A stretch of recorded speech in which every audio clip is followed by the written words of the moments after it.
Antes de começarmos essa incrível jornada pela vida de Davi, eu quero te convidar a fazer algo muito importante. Se você ama histórias de fé, superação e confiança em Deus, já deixa o seu like aqui embaixo e se inscreva no canal. Isso nos ajuda a continuar trazendo conteúdos como este, que edificam e fortalecem a sua fé. Além disso, ao se inscrever, você garante que não vai perder nenhum dos próximos episódios dessa história fascinante. Agora, imagine uma vida marcada por desafios gigantescos, perseguições e vitórias impossíveis. Davi foi um jovem que, apesar de ser desprezado por muitos, conquistou o coração de Deus e se tornou o maior rei de Israel. E é essa história que queremos compartilhar com você. Então, já garantiu sua inscrição e deixou o like? Ótimo! Vem com a gente nessa jornada de fé, onde vamos explorar cada detalhe da vida de Davi, desde seu humilde começo como pastor de ovelhas até sua ascensão como rei de Israel. Está pronto? Então, vamos começar. Você já se sentiu pequeno diante de um desafio gigantesco? Já esteve em uma situação em que tudo parecia estar contra você, mesmo sabendo que estava fazendo o certo? Se sim, você pode se identificar com a história de Davi. Ele não era um soldado poderoso, nem vinha de uma família influente. Davi era o mais novo de 8 irmãos, um simples pastor que passava seus dias cuidando das ovelhas de seu pai. Aos olhos do mundo, ele não tinha nada de especial. Mas aos olhos de Deus, ele tinha tudo o que era necessário, um coração puro, cheio de fé e coragem.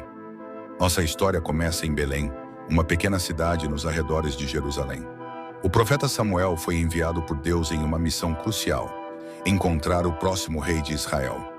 O atual rei Saul havia desobedecido a Deus e por isso o Senhor decidiu substituí-lo. A ordem era clara. Samuel deveria ir até a casa de Jessé, pois um de seus filhos seria o novo rei. Quando Samuel chegou, ele encontrou os 7 filhos mais velhos de Jessé, homens fortes e imponentes. Naturalmente, Samuel pensou que o próximo rei estaria entre eles. Mas Deus tinha outros planos. Deus disse a Samuel: "Não considere a aparência nem a altura, pois eu o rejeitei. O Senhor não vê como o homem vê a aparência, mas o Senhor vê o coração." 1 Samuel 16:7. Um a um, os filhos de Jessé foram apresentados, mas nenhum deles foi escolhido. Intrigado, Samuel perguntou a Jessé: "Você tem mais algum filho?"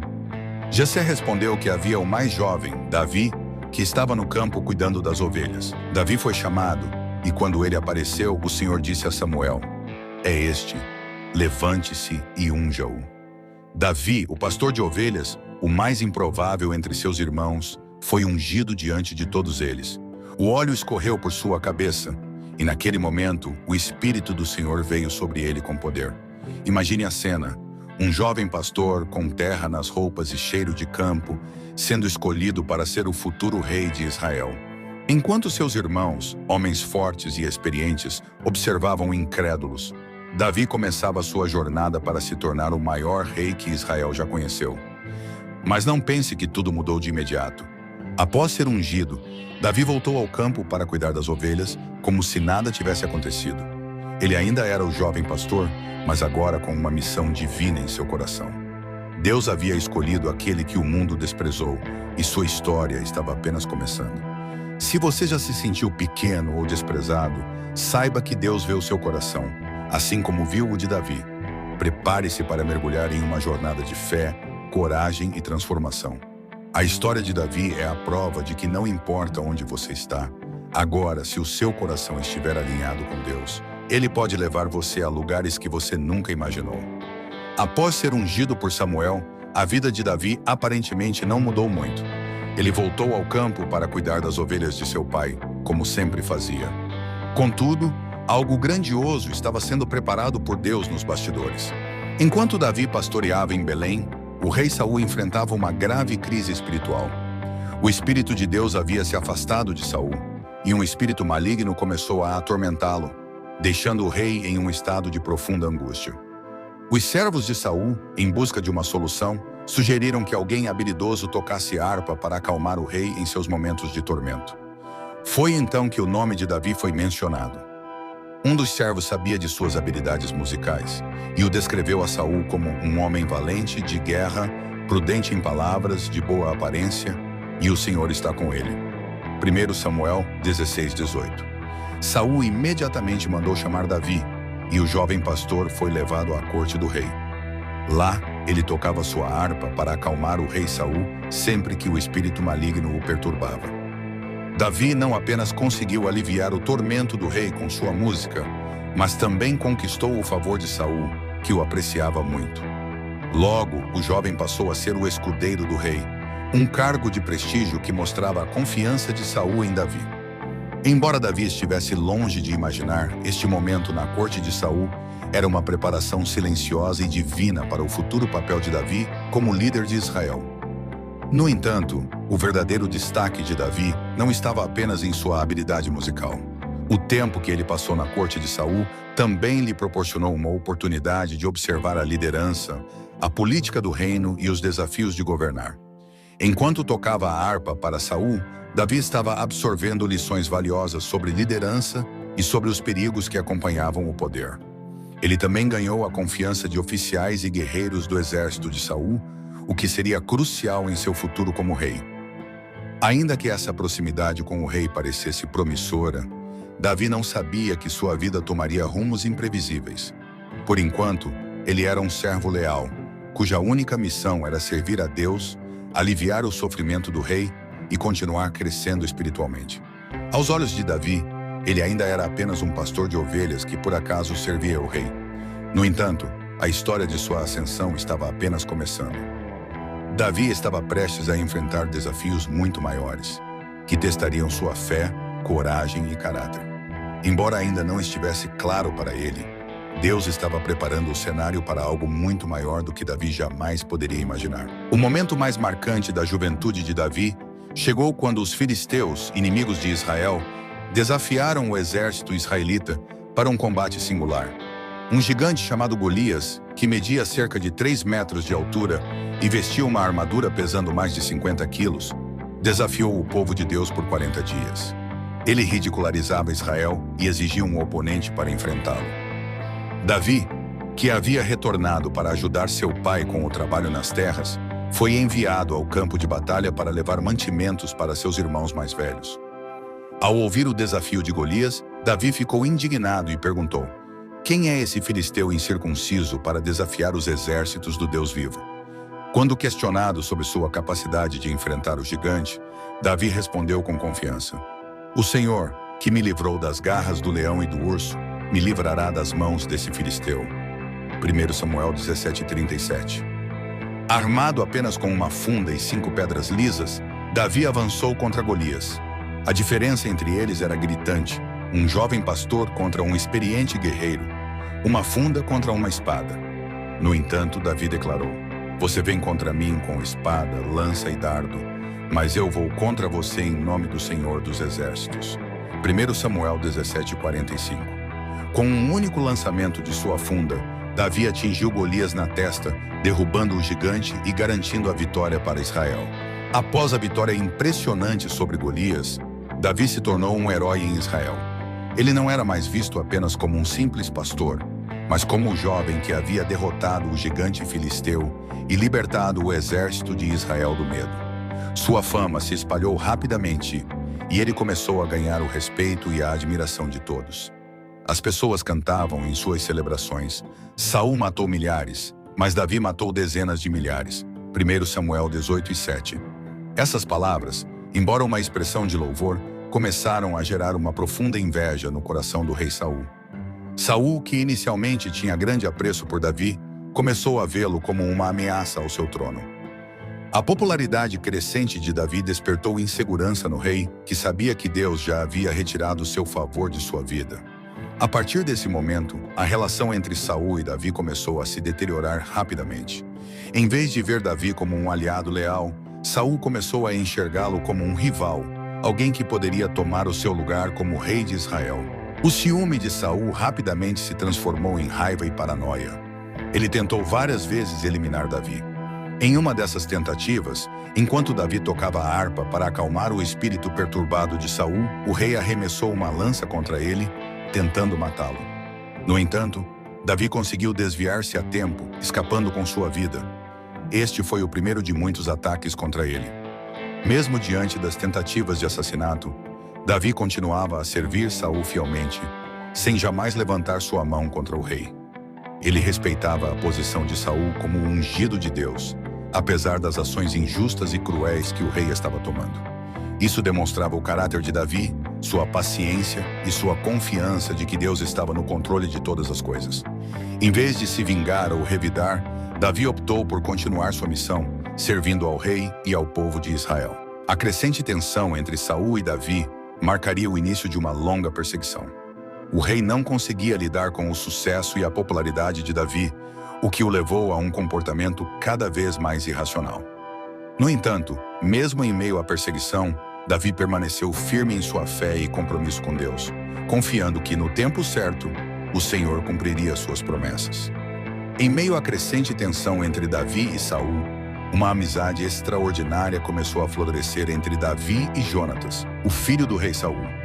Jonatas era um homem de grande coragem e integridade, e imediatamente se sentiu atraído pelo caráter e pela fé de Davi. A Bíblia descreve essa amizade como um laço profundo, que transcendia as rivalidades políticas e os conflitos familiares. Após a vitória de Davi sobre Golias, ele foi introduzido na corte de Saul. Apesar da hostilidade crescente de Saul, Jonatas viu além das circunstâncias e reconheceu que Davi era o escolhido de Deus para liderar Israel. Em um gesto simbólico de amizade e lealdade, Jonatas tirou sua capa real e a deu a Davi, junto com sua armadura, espada, arco e cinto.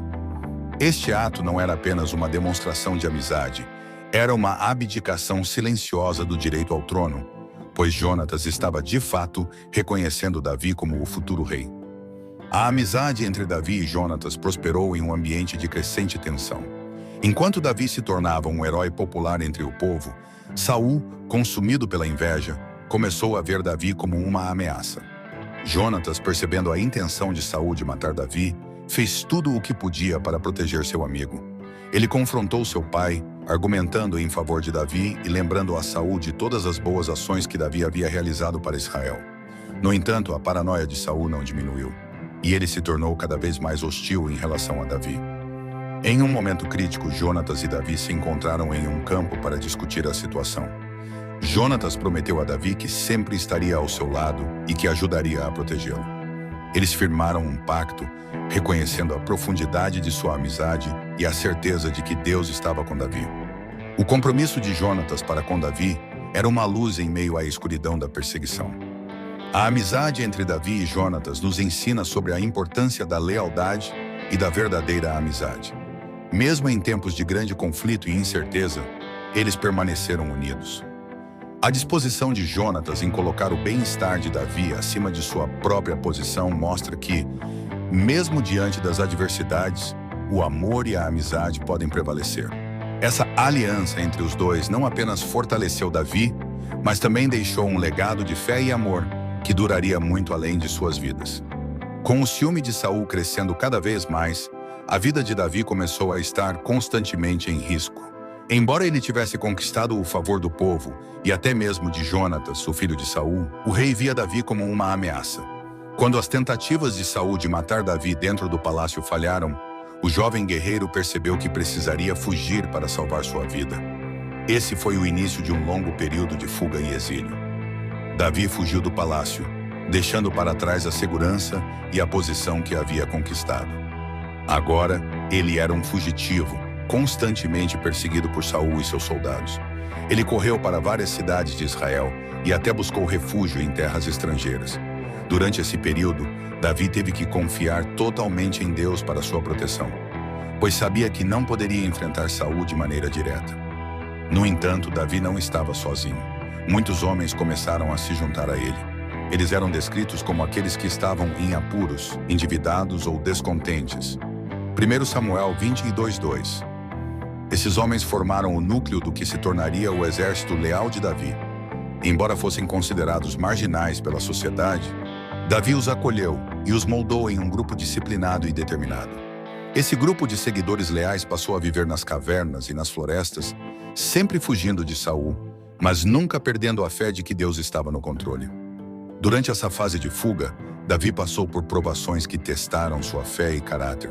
Ele teve que enfrentar a traição de pessoas em quem confiava, mas também foi acolhido por estranhos e aliados inesperados. Em um desses momentos, Davi buscou refúgio na cidade de Nobe, onde o sacerdote Aimeleque, sem saber da verdadeira situação, o ajudou, dando-lhe pão e a espada de Golias. Infelizmente, essa ajuda inocente teria consequências terríveis, já que Saul, ao descobrir, mandou matar Aimeleque e os outros sacerdotes da cidade, demonstrando sua crueldade e determinação em eliminar Davi a qualquer custo. Mesmo em meio à perseguição e ao sofrimento, Davi nunca levantou sua mão contra Saul, acreditando que ele ainda era o ungido de Deus. Ele confiava que, no tempo certo, o Senhor cumpriria suas promessas. O período de fuga e exílio foi uma fase crucial para o desenvolvimento de Davi como líder e futuro rei. Longe dos confortos do palácio e da glória das vitórias militares, Davi aprendeu a confiar totalmente em Deus e a liderar aqueles que estavam ao seu lado, preparando-se para o destino que o aguardava. Durante os anos em que Davi viveu como fugitivo, ele teve pelo menos 2 oportunidades claras de acabar com a vida de Saul e pôr fim à perseguição. No entanto, Davi demonstrou um profundo respeito pela autoridade de Deus, recusando-se a matar o rei, mesmo quando a oportunidade parecia providencial. A primeira dessas ocasiões aconteceu nas cavernas de En-Gedi. Saul estava em perseguição a Davi com seu exército, quando entrou em uma caverna para descansar, sem saber que Davi e seus homens estavam escondidos ali. Os homens de Davi viram isso como uma oportunidade divina para Davi se livrar de Saul de uma vez por todas. Eles disseram: "Este é o dia sobre o qual o Senhor te falou. Entregarei o seu inimigo em suas mãos para que faças com ele o que quiseres." 1 Samuel 24:4. Mas, em vez de matar Saul, Davi apenas cortou um pedaço do manto do rei. Mesmo esse pequeno ato fez com que Davi sentisse remorso, pois ele sabia que Saul ainda era o ungido de Deus. Quando Saul saiu da caverna, Davi o seguiu e gritou, mostrando o pedaço do manto cortado como prova de que poderia tê-lo matado, mas escolheu não fazê-lo. Davi declarou: "Que o Senhor me livre de levantar a mão contra o meu Senhor, porque ele é o ungido do Senhor." 1 Samuel 24:10. Saul, ao ouvir as palavras de Davi, foi tomado de emoção e temporariamente desistiu de sua perseguição, reconhecendo a justiça de Davi. A segunda oportunidade veio mais tarde, quando Davi e um de seus homens, Abisai, invadiram o acampamento de Saul durante a noite e encontraram o rei dormindo. Abisai mais uma vez sugeriu que Davi matasse Saul, mas Davi recusou. Em vez disso, eles pegaram a lança e o jarro de água de Saul como prova de que poderiam ter tirado sua vida, mas escolheram não fazê-lo. Davi novamente poupou Saul e disse a Abisai: "Não o mate. Quem pode levantar a mão contra o ungido do Senhor e ficar impune?" 1 Samuel 26:9. Esses 2 eventos revelam o caráter de Davi e sua profunda fé em Deus. Ele sabia que o caminho para o trono não passava pela vingança ou pela violência contra o rei ungido por Deus. Davi confiava que o Senhor cuidaria de Saul no tempo certo e que ele não precisava tomar o poder pela força. Esse respeito pela autoridade divina marcou Davi como um líder diferenciado, mostrando sua paciência, integridade e confiança no plano de Deus, mesmo em meio à perseguição. A perseguição implacável de Saul a Davi chegou ao fim de forma trágica. Em uma batalha contra os filisteus no Monte Gilboa, o exército de Israel foi derrotado, e Saul, junto com seus filhos, incluindo Jonatas, foi morto. Desesperado e sem querer ser capturado pelos inimigos, Saul caiu sobre sua própria espada, tirando a própria vida. A notícia da morte de Saul e Jonatas foi trazida ao Davi por um jovem amalequita que esperava ser recompensado ao contar que havia dado o golpe final em Saul a seu pedido. No entanto, ao ouvir isso, Davi ficou horrorizado e ordenou a execução do mensageiro, pois o jovem havia ousado levantar a mão contra o ungido do Senhor. Ao invés de alegria pela morte de seu perseguidor, Davi reagiu com profunda tristeza. Ele compôs uma lamentação em honra a Saul e Jonatas, demonstrando sua capacidade de ver o valor e a dignidade mesmo em seu inimigo. A lamentação de Davi, registrada em 2 Samuel 1, é uma das passagens mais emocionantes da Bíblia, em que ele clama: "Como caíram os valentes! Jonatas, na tua morte estou angustiado. Tu eras muito querido para mim." 2 Samuel 1:26. A dor de Davi pela perda de Jonatas foi particularmente intensa, pois ele não apenas perdeu um amigo, mas também um irmão de alma. Com a morte de Saul, o caminho estava aberto para Davi se tornar rei. No entanto, o processo de ascensão ao trono de todo Israel não foi imediato. Davi foi inicialmente ungido rei de Judá, a tribo ao sul, enquanto Isbosete, o filho de Saul, foi proclamado rei sobre as outras tribos de Israel, sob a liderança de Abner, o comandante do exército de Saul. Isso deu início a um período de guerra civil entre a casa de Davi e a casa de Saul, marcado por intrigas e batalhas. No entanto, com o passar do tempo, Davi foi ganhando cada vez mais força, enquanto o poder de Isbosete e Abner se enfraquecia. O ponto de virada ocorreu quando Abner, frustrado com Isbosete, decidiu mudar de lado e apoiar Davi. Embora Abner tenha sido bem recebido por Davi, ele foi assassinado por Joabe, comandante do exército de Davi, em vingança pela morte de seu irmão. Mesmo nesse caso, Davi lamentou a morte de Abner e fez questão de deixar claro que não havia consentido no assassinato, demonstrando novamente seu compromisso com a justiça. Eventualmente, Isbosete também foi assassinado por 2 de seus próprios homens, que levaram sua cabeça e Davi, esperando serem recompensados. No entanto, como no caso do Amalequita, que havia trazido a notícia da morte de Saul, Davi ordenou que os assassinos fossem executados, pois ele não tolerava traição e violência gratuita, mesmo contra seus inimigos. Após anos de guerra civil entre a casa de Saul e a casa de Davi, o conflito finalmente chegou ao fim com a morte de Isbosete, o último descendente de Saul, a reivindicar o trono. As tribos do norte de Israel, que anteriormente haviam seguido Isbosete, reconheceram Davi como o líder legítimo. Eles se reuniram em Hebrom e fizeram um pacto com Davi, ungindo-o como o rei de todo o Israel. Com isso, Davi se tornou o primeiro rei a unificar as 12 tribos sob um único governo. Uma das primeiras decisões importantes de Davi como rei foi a escolha de Jerusalém como sua capital. Até então, a cidade estava sob o controle dos jebuseus, um grupo cananeu que habitava a região. Jerusalém era estrategicamente localizada entre as tribos do norte e do sul, o que a tornava uma escolha ideal para ser o centro de um reino unificado. Além disso, a cidade não estava associada a nenhuma tribo específica de Israel, o que evitava favoritismos e tensões regionais. Quando Davi e seu exército atacaram Jerusalém, os jebuseus acreditavam que a cidade era impenetrável e zombaram de Davi, dizendo que até os cegos e aleijados poderiam defendê-la contra ele. No entanto, Davi liderou um ataque bem-sucedido, conquistando a cidade e estabelecendo ali a cidade de Davi, que se tornaria o coração espiritual e político de Israel. Esta conquista simbolizou não apenas a força militar de Davi, mas também a consolidação de seu governo sobre todas as tribos. Uma vez estabelecido em Jerusalém, Davi continuou a expandir seu reino.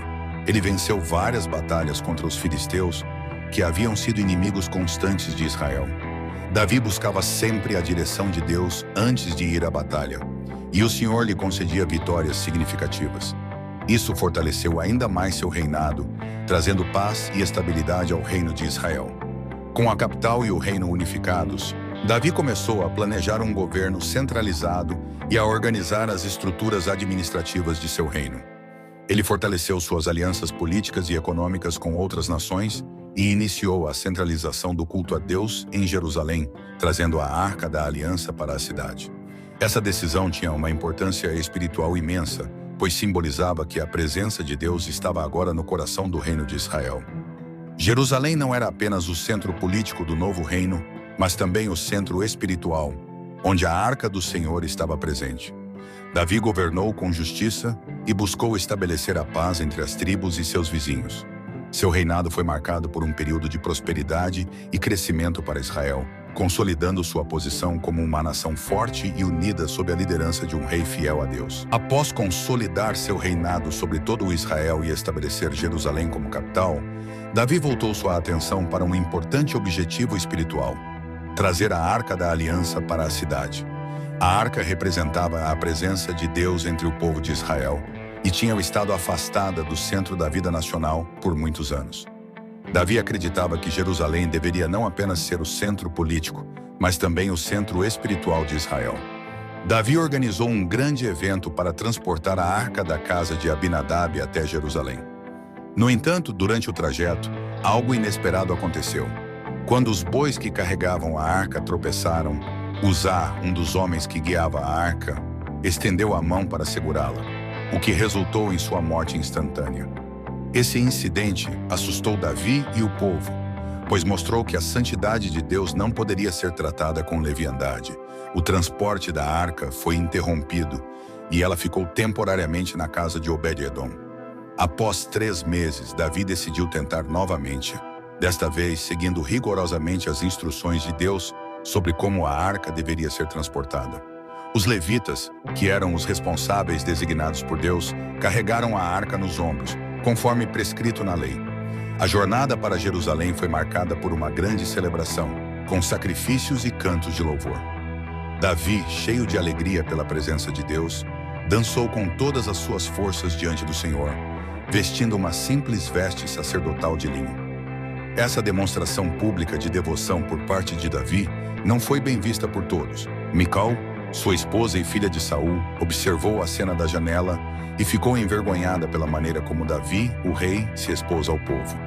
Quando Davi retornou para abençoar sua casa, Mical o confrontou, dizendo que ele havia se comportado de maneira indigna para um rei, dançando diante dos servos e do povo como um homem comum. A resposta de Davi foi firme e clara. Ele disse a Mical que dançava diante do Senhor, que o havia escolhido para ser rei de Israel no lugar de seu pai Saul. Ele declarou que estava disposto a se humilhar ainda mais, se isso significasse adorar e honrar a Deus. O incidente marcou um rompimento na relação entre Davi e Mical, e ela nunca mais teve filhos. A entrada da arca em Jerusalém foi um marco importante no reinado de Davi, pois simbolizava que a presença de Deus estava no coração da nação. A partir daquele momento, Jerusalém não seria apenas o centro político, mas também o centro espiritual de Israel. Davi continuou a governar com justiça e a fortalecer a unidade do povo, sempre buscando a direção de Deus em suas ações. Apesar de seu sucesso como rei e de seu compromisso com Deus, Davi não estava imune ao erro. O ponto mais sombrio de sua vida ocorreu em um momento de aparente tranquilidade. Era primavera, época em que os reis costumavam sair à guerra, mas Davi, em vez de liderar seu exército, permaneceu em Jerusalém. Em uma tarde, enquanto passeava pelo terraço do palácio, ele avistou uma mulher muito bonita tomando banho.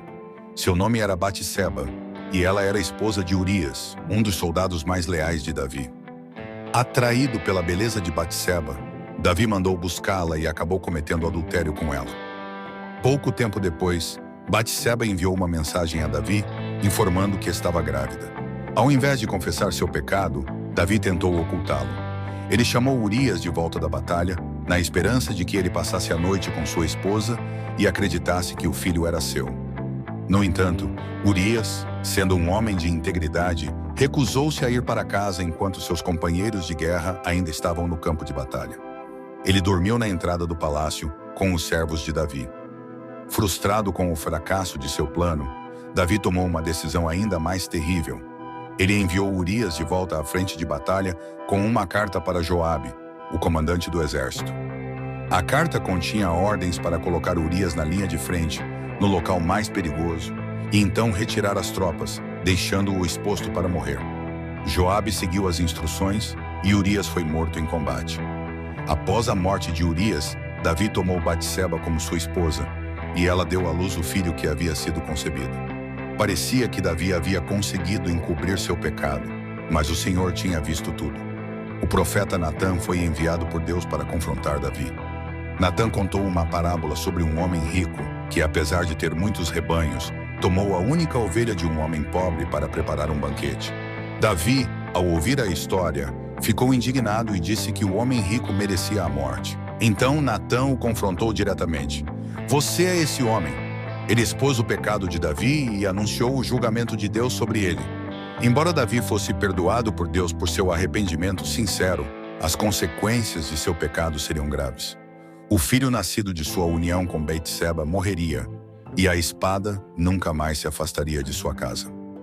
Davi, tomado de remorso, compôs o Salmo 51, um clamor por misericórdia e perdão. Ele reconheceu seu erro e implorou a Deus que criasse um coração puro dentro dele. Esse episódio, embora doloroso, mostra a complexidade de Davi como um homem segundo o coração de Deus.